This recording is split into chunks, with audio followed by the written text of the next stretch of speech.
Ahab mempunyai 70 orang anak laki-laki di Samaria. Yehu menulis surat dan mengirimnya ke Samaria, kepada pembesar kota itu, kepada para tua-tua dan kepada para pengasuh anak-anak Ahab. Bunyinya, sekarang, segera sesudah surat ini sampai kepadamu, kamu yang mempunyai anak-anak tuanmu di bawah pengawasanmu, lagi pula mempunyai kereta dan kuda, dan kota yang berkubu serta senjata, maka pilihlah seorang yang terbaik dan yang paling tepat dari antara anak-anak tuanmu. Lalu dudukkanlah dia di atas tahta ayahnya. Kemudian berperanglah membela keluarga tuanmu. Tetapi mereka sangat takut dan berkata, sedangkan kedua raja itu tidak dapat bertahan menghadapinya, bagaimana mungkin kita ini dapat bertahan? Sebab itu kepala istana dan kepala kota, juga para tua-tua dan para pengasuh mengirim pesan kepada Yehu. Bunyinya, kami ini hamba-hambamu, dan segala yang kau katakan kepada kami akan kami lakukan. Kami tidak hendak mengangkat seseorang menjadi raja. Lakukanlah apa yang baik menurut pemandanganmu. Kemudian Yehu menulis surat untuk kedua kalinya kepada mereka. Bunyinya, jika kamu memihak kepadaku dan mau menurut perkataanku, ambillah kepala anak-anak tuanmu dan datanglah kepadaku besok kira-kira waktu ini ke Yisrael. Adapun ke-70 anak raja itu tinggal bersama-sama orang-orang besar di kota itu yang mendidik mereka. Tatkala surat itu sampai kepada mereka, mereka mengambil anak-anak raja itu, menyembelih ke-70 orang itu, menaruh kepala orang-orang itu ke dalam keranjang, dan mengirimkan semuanya kepada Yehu di Yisrael. Ketika suruhan datang memberitahukan kepadanya, telah dibawa orang kepala anak-anak raja itu. Berkatalah Yehu, susunlah semuanya menjadi 2 timbunan di depan pintu gerbang sampai pagi. Pada paginya keluarlah Yehu, berdirilah ia, lalu berkata kepada segenap orang banyak, kamu ini tidak bersalah. Memang akulah yang telah mengadakan persepakatan melawan tuanku dan telah membunuh dia. Tetapi semua orang ini, siapakah yang membunuh mereka?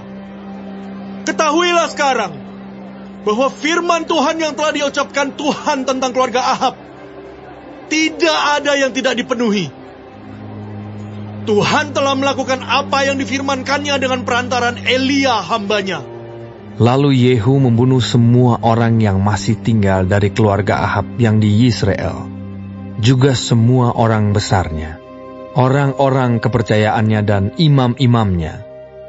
Tidak ada padanya seorang pun yang ditinggalkan Yehu hidup. Kemudian bangkitlah Yehu pergi ke Samaria, di jalan dekat Bet-Eket, perkampungan para gembala. Bertemulah ia dengan sanak saudara Ahazia, Raja Yehuda, lalu ia bertanya, siapakah kamu ini? Jawab mereka, kami adalah sanak saudara Ahazia, dan kami datang untuk memberi salam kepada anak-anak raja, dan anak-anak ibu suri. Berkatalah Yehu, tangkaplah mereka hidup-hidup. Lalu ditangkaplah mereka hidup-hidup, dan disembelih dekat perigi Bet-Eket, 42 orang, dan tidak ada seorang pun ditinggalkannya hidup daripada mereka. Setelah pergi dari sana, bertemulah ia dengan Yonadab bin Rekab yang datang menyongsong dia. Ia memberi salam kepadanya serta berkata, apakah hatimu jujur kepadaku seperti hatiku terhadap engkau? Jawab Yonadab, ya. Jika ya, berilah tanganmu. Maka diberinyalah tangannya. Lalu Yehu mengajak dia naik ke sampingnya ke dalam kereta. Berkatalah Yehu, marilah bersama-sama aku, supaya engkau melihat bagaimana giatku untuk Tuhan. Demikianlah Yehu membawa dia dalam keretanya. Setelah Yehu sampai di Samaria, maka ia membunuh semua orang yang masih tinggal dari keluarga Ahab di Samaria. Ia memunahkannya sesuai dengan firman yang diucapkan Tuhan kepada Elia. Kemudian Yehu mengumpulkan seluruh rakyat, lalu berkata kepada mereka, Adapun Ahab masih kurang beribadah kepada Baal, tetapi Yehu mau lebih hebat beribadah kepadanya. Oleh sebab itu, panggillah menghadap aku semua nabi Baal, semua orang yang beribadah kepadanya dan semua imamnya. Seorang pun tidak boleh tidak hadir, sebab aku hendak mempersembahkan korban yang besar kepada Baal. Setiap orang yang tidak hadir tidak akan tinggal hidup.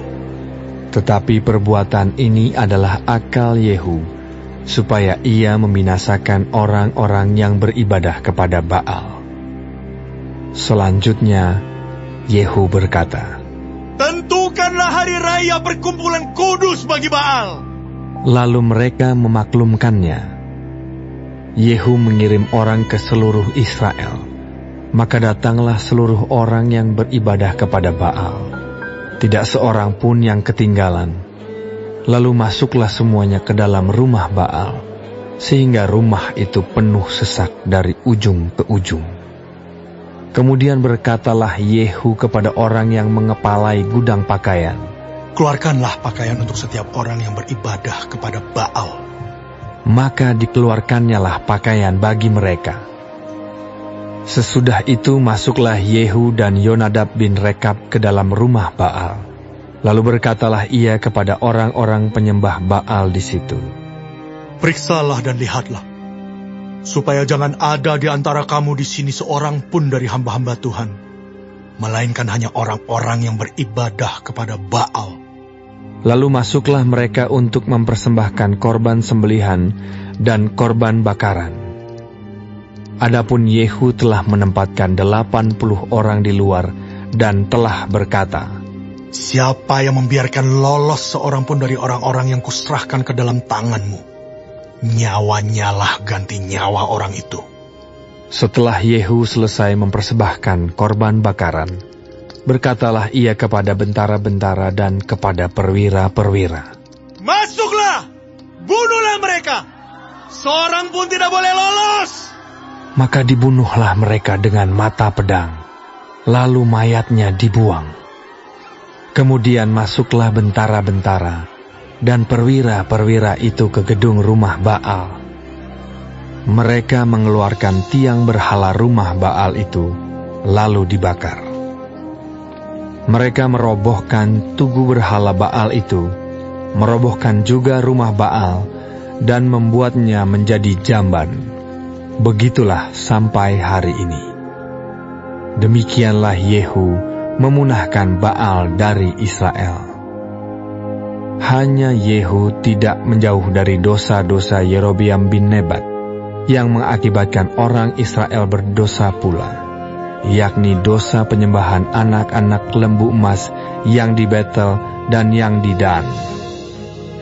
Berfirmanlah Tuhan kepada Yehu, oleh karena engkau telah berbuat baik dengan melakukan apa yang benar di mataku, dan telah berbuat kepada keluarga Ahab tepat seperti yang dikehendaki hatiku, maka anak-anakmu akan duduk di atas tahta Israel sampai keturunan yang keempat.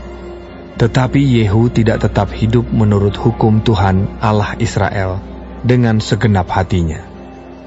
Ia tidak menjauh dari dosa-dosa Yerobeam yang mengakibatkan orang Israel berdosa pula. Pada zaman itu, mulailah Tuhan menggunting daerah Israel, sebab Hazael mengalahkan mereka di seluruh daerah Israel.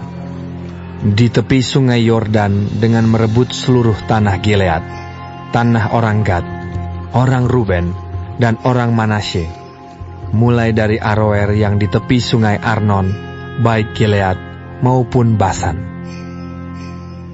Selebihnya dari riwayat Yehu dan segala yang dilakukannya dan segala kepahlawanannya, bukankah semuanya itu tertulis dalam kitab sejarah raja-raja Israel? Kemudian Yehu mendapat perhentian bersama-sama dengan nenek moyangnya, dan ia dikuburkan di Samaria. Maka Yoahas anaknya menjadi raja menggantikan dia. Adapun lamanya Yehu menjadi raja atas Israel di Samaria adalah 28 tahun.